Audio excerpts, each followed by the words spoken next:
اور جو لوگ مومن مردوں اور مومن عورتوں کو ایسے کام کی تہمت سے جو انہوں نے نہ کیا ہو ایذا دیں تو انہوں نے بہتان کا اور کھلے گناہ کا بوجھ اپنے سر پر رکھا۔ اے پیغمبر صلی اللہ علیہ وآلہ وسلم، اپنی بیویوں اور بیٹیوں اور مسلمانوں کی عورتوں سے کہہ دو کہ باہر نکلا کریں تو اپنے چہروں پر چادر لٹکا کر گھونگھٹ نکال لیا کریں۔ یہ چیز ان کے لیے موجب شناخت و امتیاز ہوگی تو کوئی ان کو ایذا نہ دے گا،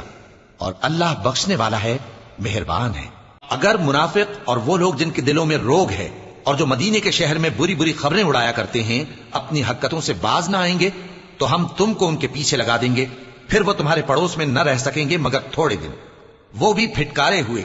جہاں پائے گئے پکڑے گئے اور جان سے مار ڈالے گئے۔ جو لوگ پہلے گزر چکے ہیں ان کے بارے میں بھی اللہ کی یہی عادت رہی ہے، اور تم اللہ کی عادت میں تغیر و تبدل نہ پاؤ گے۔ لوگ تم سے قیامت کی نسبت دریافت کرتے ہیں کہ کب آئے گی، کہہ دو کہ اس کا علم اللہ ہی کو ہے، اور تمہیں کیا پتا، ہو سکتا ہے قیامت قریب ہی آ گئی ہو۔